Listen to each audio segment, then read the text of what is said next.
Assalamualaikum warahmatullahi wabarakatuh. Baik, di sini saya akan mempresentasikan iklim dan pengaruhnya terhadap bangunan, di mana ada dua unsur lingkungan dan unsur iklim yang akan mempengaruhi kenyamanan penghuni rumah.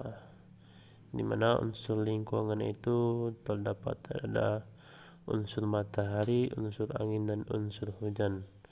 Dan unsur iklim ada temperatur, radiasi, dan kecepatan arah angin dan kelembapan, dan juga curah hujan.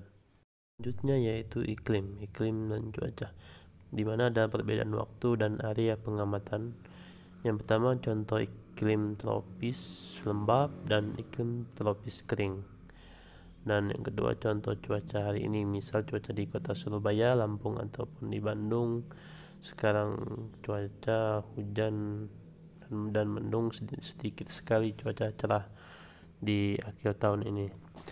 Yang berikutnya yaitu pengaruh lokasi terhadap iklim. Itu terdapat 3 pengaruh, yang mana yang pertama yaitu lintang, iklim tropis kering, iklim tropis lembab. Dan selanjutnya topografi, daerah perairan, kepulauan, dan daratan besar. Dan selanjutnya ketinggian dari muka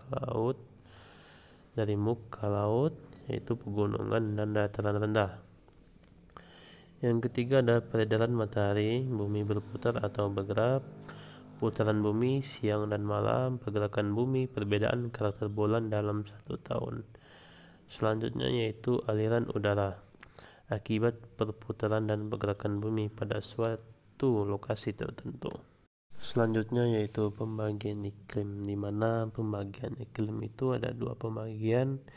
Yang pertama iklim matahari dan yang kedua iklim fisis. Iklim matahari yang didasarkan pada banyak sedikitnya sinar matahari yang diterima oleh permukaan bumi, yang mana sebagai berikut: iklim dingin, iklim sedang, dan iklim subtropis dan iklim tropis. Yang kedua ada iklim fisis, dipengaruhi lingkungan alam yang terdapat di wilayah tersebut, misalnya pengaruh lautan, daratan yang luas, relief muka bumi, angin, dan curah hujan, yaitu iklim laut, iklim darat, iklim dataran tinggi, iklim gunung, dan iklim muson. Selanjutnya pengaruh iklim tropis lembab dan karakter arsitektur. Ciri-ciri iklim tropis lembab yaitu 1.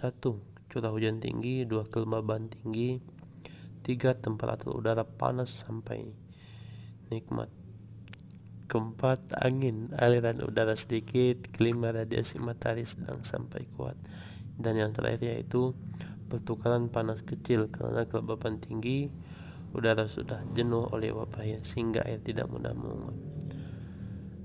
Permasalahannya adalah bagaimana udara tetap mengalir sehingga penguapan bisa terus berlangsung.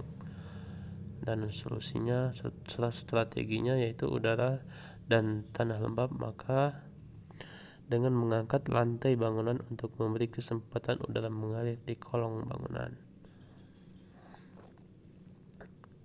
Dan strategi untuk bangunannya, yang pertama menghalangi radiasi matahari langsung, lalu isolasi radiasi panas dengan ruang udara, dan jarak bangunan dengan bangunan lain jauh untuk memperlancar aliran udara, jangan terlalu berdempetan, dan kenyamanan termis dicapai dengan aliran udara yang mengenai tubuh manusia.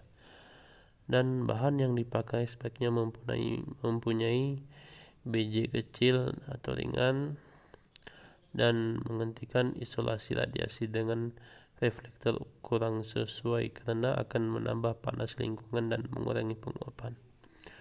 Dan yang terakhir yaitu kelembaban tinggi, maka penggunaan dinding poros pada bangunan agar dapat ikut menyerap uap air dalam ruangan. Baik, lebih dan kurangnya saya mohon maaf, kepada Allah saya mohon ampun. Wabillahi taufiq wal hidayah wa ridha wal inayah. Wassalamualaikum warahmatullahi wabarakatuh.